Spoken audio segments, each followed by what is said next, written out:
So I want to take a minute to talk about how to structure for a productive walk with Oscar at this phase of the game. So he has a tendency to be a bit chaotic and struggle with focus and with leash pressure.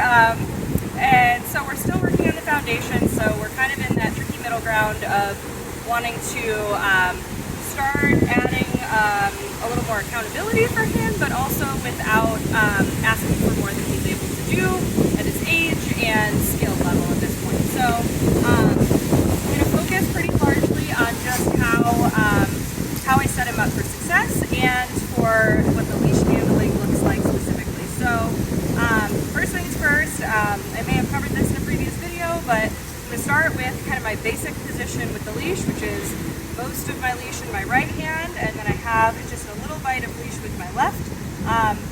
It's important that I hold closer to the collar, but not so close that I'm keeping constant pressure. I want to have just enough slack that he doesn't feel any sort of tension on the leash, but also not so far that if I need to give information, I have to make big, wide swings. So if I'm kind of packaged up nice and close, I can make small movements to give him information before he's had the chance to break out of position. So first things first, jumping into what we're looking for out of a formal heel position in like a functional sense. So we're talking about like a heel walk out in the world rather than like a competitive obedience heel. So I'll probably refer to it more as a structured walk than formal heel. So basically, when we're looking at that, my criteria are that I want the dog ideally on my left side. This is largely for function, just because if you are walking on a road without a sidewalk, then you are between your dog and the cars if you're walking into traffic. And also if you're on a trail, you should typically be passing left hand to left hand, so that makes it so that if your dog is struggling with the distraction of a passing person, you're able to redirect their focus in rather than having the dog cross in front of you.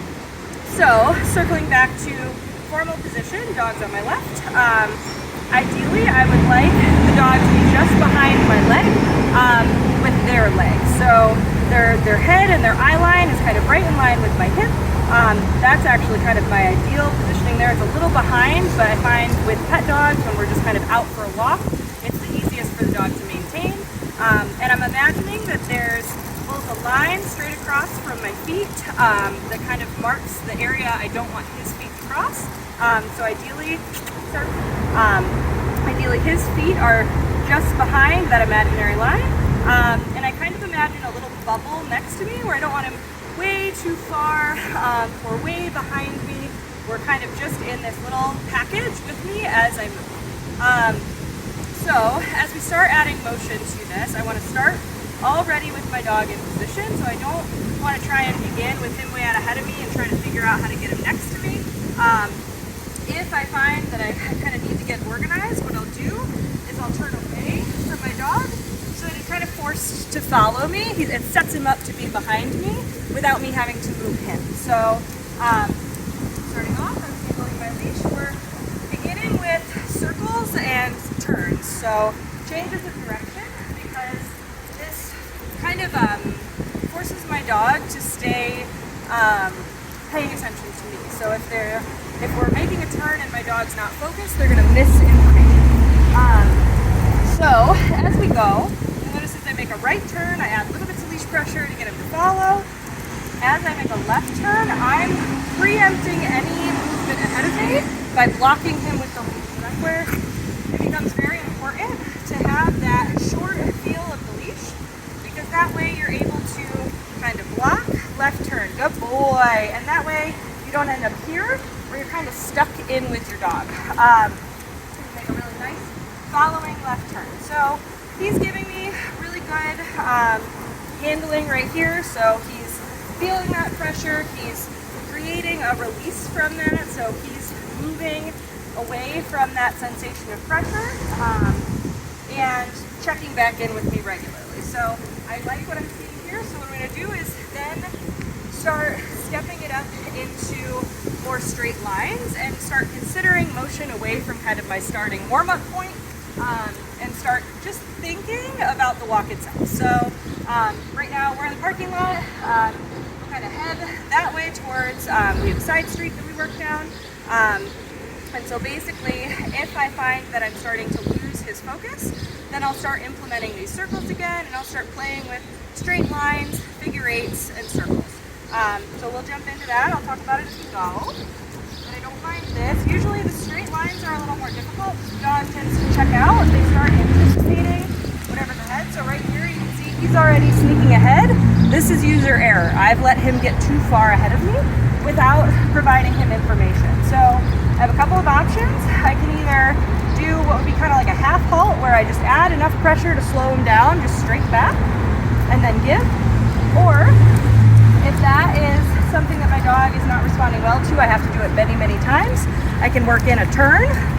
Good boy.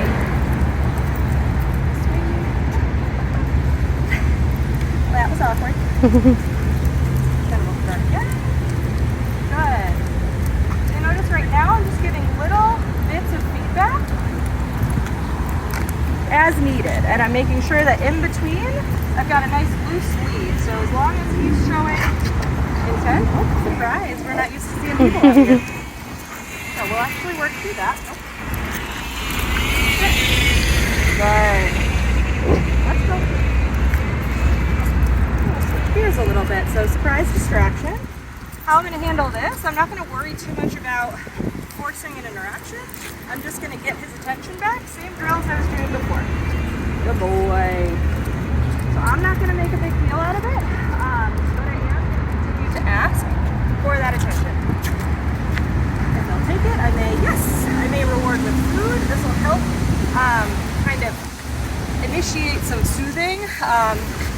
So, you know, especially it can be a diagnostic. So if he's willing to take food, that tells me that even though he's a little uncomfortable with the presence of a person, he's not so uncomfortable that he's unwilling to eat.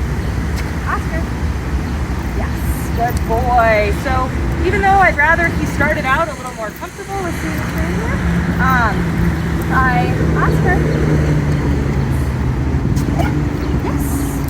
I'm happy with the fact that he is willing to disengage from that distraction and re-engage with me. Oscar. Go. And here what I'm doing is, if I correct, it's a correction for failure to recall. So, Oscar, come. Yes. Good boy. So we're going down a little bit of a separate rabbit hole, but still an important piece when working with him. Oscar, come. Good. So the correction isn't for reacting. The correction is for failure to follow with the obedience that's previously been learned. Oscar, come. Yay, good boy. Much better. So we're going to continue on. We may take another opportunity to work on similar work in a future video, but that will be kind of its own separate topic. Can't pass up an opportunity to demo though. Good boy! So you can see he's a little worried. So I'm going to integrate a little bit more food than I was previously, but I won't depend on it whole. Good boy!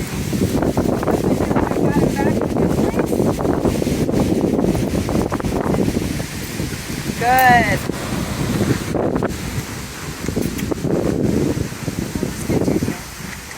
Good.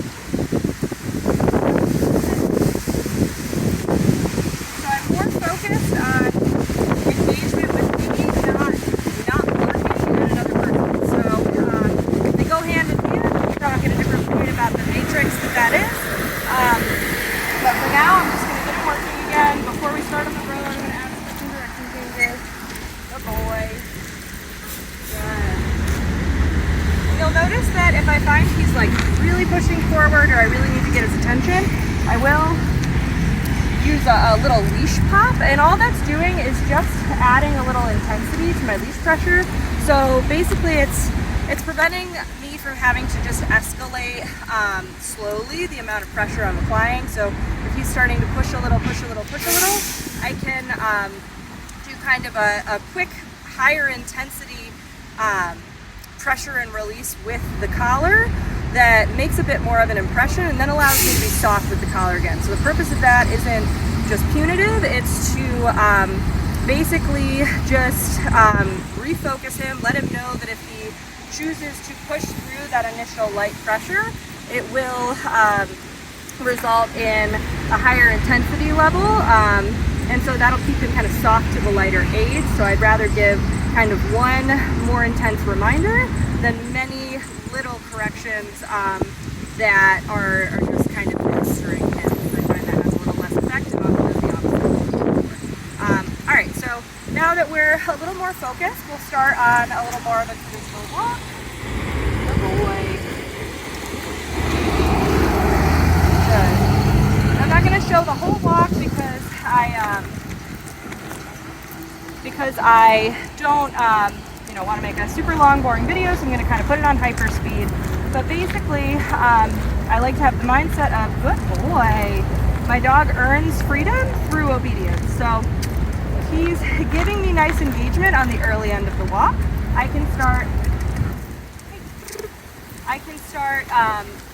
allowing him to have little breaks that allow him to get a little bit of a reset, and also give him a little bit of free time. So especially being such a young dog, once I have some successful reps, I'm going to want to start implementing this a little bit. We'll just pull this into the parking lot.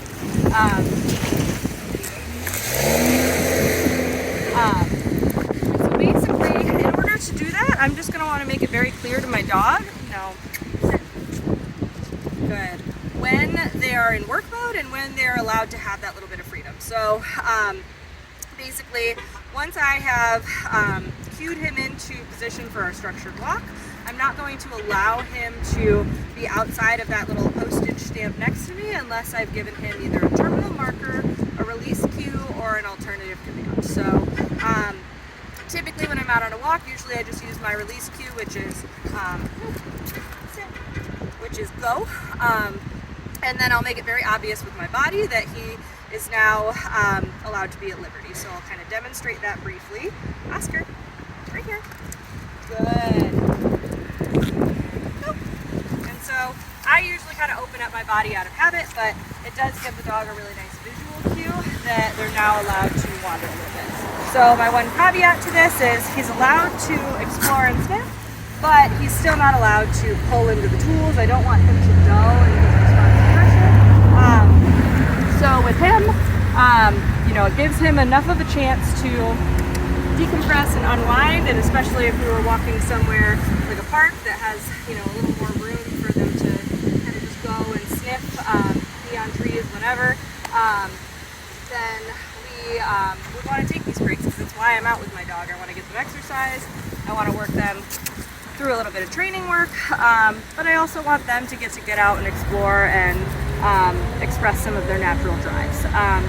So once I've given my dog a moment to have that reset, that decompress, I can then call them back into heel. So I've been using kind of an informal command, which is right here. So I'll use that with him. Oskar, right here. Good boy. So I'll reassume my leash. This will give the dog a visual cue as well that we are back in work mode. And then we'll continue our walk just like before. If I've got a nice heel, I'll keep this routine. I'll allow myself to keep going straight. If I find he's starting to pull or I'm having to give lots of reminders, I'll either give a quick correction back. Good boy. I want to be sparing with those and only give them every now and again as a more intense reminder of, hey, we're still working. But if I want to keep it lighter, keep my dog a little more relaxed, then I'll just pull in usually a left turn, do a little circle, a couple direction changes, and then carry on.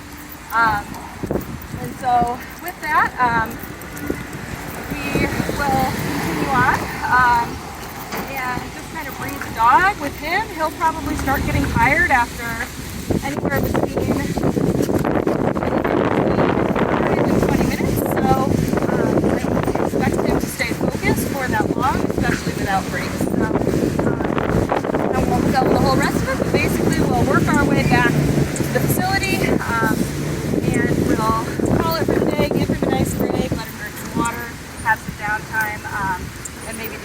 practice with this later in the day.